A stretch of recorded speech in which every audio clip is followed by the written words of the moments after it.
కొంతమంది మాత్రమే అంటే ఉన్న చోట ఉండి ఉండిపోతారు. పేపర్లు చూస్తుంటే ఈరోజు యూత్ మనం చూస్తాం మేము ఏమని అంటే ట్రైనింగ్ తీసుకున్నాం, శిక్షణ తీసుకున్నాం, మాకు ఉద్యోగం రాలేదు అనే ఒకటి, గ్రూప్ 1 రాలేదు, గ్రూప్ 2 రాలేదు, ఇంకే రాలేదు అని ఆత్మహత్య చేసుకునే యూత్ ఉంది. అలా కదా 18, 19, 20 ఏళ్ళకే ఒక ఆకర్షణ పడిపోయి ప్రేమ అనే పేరుతోని ఆ మాయాజాలంలో చిక్కుకొని జీవితాన్ని ధ్వంసం చేసుకుని యూత్ మాకు ఈరోజు కనబడుతున్నది. నినాగం ఉన్న ఒక 3 రోజుల కిందట ప్రేమించుకున్నారు కదా, కులాలు వేరేనాయి, పెళ్లి చేస్తూ లేవని చెప్పి ఇద్దరు పోయి ఆత్మహత్య చేసుకున్నారు.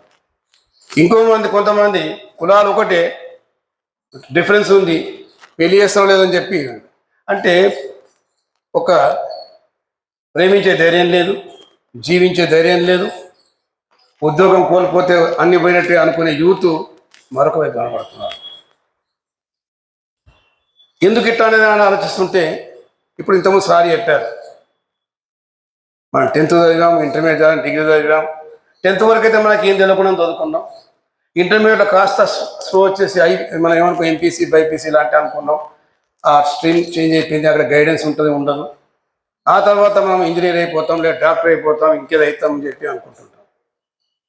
కానీ 10thలో 100% రిజల్ట్ వస్తే ఇంటర్మీడియట్లో 50% రిజల్ట్ వస్తుంది, డిగ్రీకి వచ్చేస్తే 40% రిజల్ట్ వస్తుంది. అవునా కదా?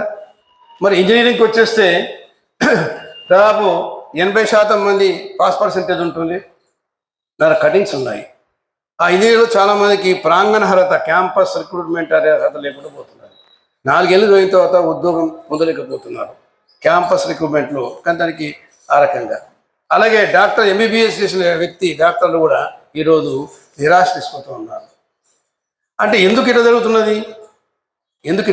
అంటే 10th వరకు మనకు తెలియదు, కానీ ఇంటర్మీడియట్లో కొంత మ్యాచ్యూరిటీ వచ్చింది, డిగ్రీలో బీఎస్సీలో కూడా మ్యాచ్యూరిటీ వచ్చేసింది. డిగ్రీ అంటే బీఎస్సీగా చాలా కావచ్చు.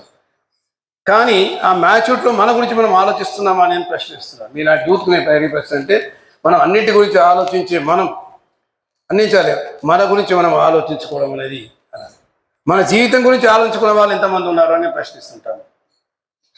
చూస్తుంటాం 10th క్లాసు 9th క్లాస్లో తల్లిదండ్రులని బర్త్డే కోసమని మంచి జీన్ ప్యాంటు, ఒక 5,000 షర్ట్ కొనుక్కుంటాం, లేదా హెయిర్ స్టైల్ చేంజ్ చేసుకుంటాం. అవునా కదా?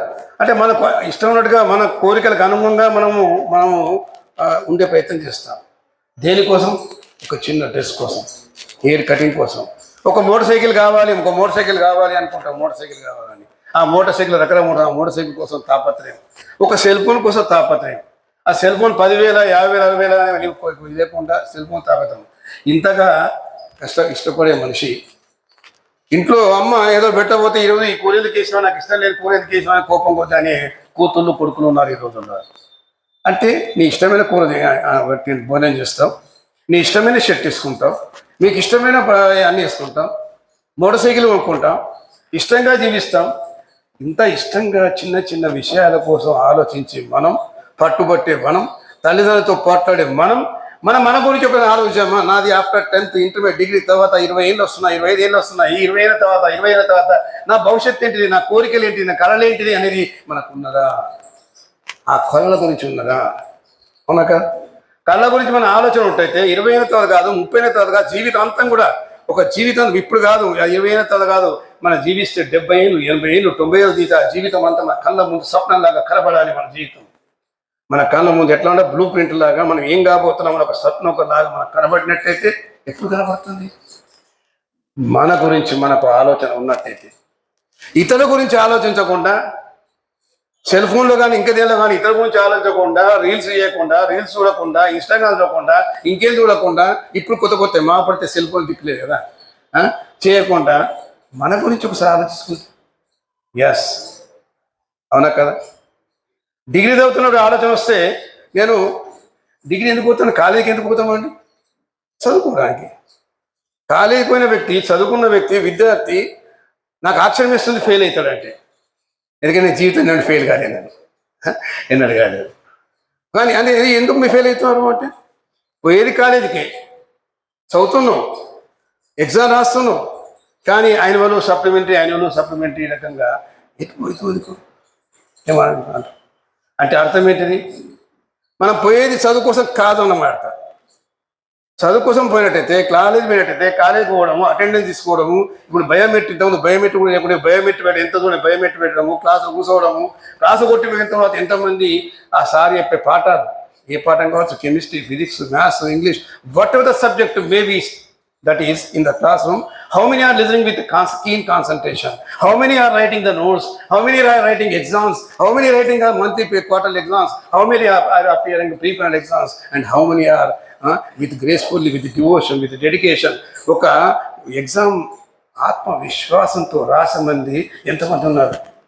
నా జీవితంలో 33 ఏళ్ళ టీచింగ్ జీవితంలో చూస్తుంటే, ఎగ్జామ్స్కి పోతే పూస్తూ ఉంటే, మేము అడుగు పెడుతుంటే పిల్లలు అదిగిపోతుంటారు, వాళ్ళు నాడి వేగం పెరిగిపోతుంటాయి, చెమటలు పడుతుంటాయి. ఎందుకు అంటే ఎగ్జామ్ రాయడం ఏంటి? అదే ఒక 9 నెలలు 10 నెలలు అయిన తర్వాత ఎగ్జామ్ రాయడం కోసం ఎంత హాయిగా ఎగ్జామ్ రాయాలమ్మా, హాయిగా కోసం మంచిగా కోసం రిలాక్స్గా సినిమా చూసినట్టుగా అనుకున్నట్టుగా ఎగ్జామ్ తీరిగా మంచి రాసి కాలం ఎగిరేసి ఎవరు వస్తుంది ఎవరు పోతే చూడకుండా ఎగ్జామ్ రాసే స్థితి ఒక ఆదర్శ విద్యార్థి ఉండాలి.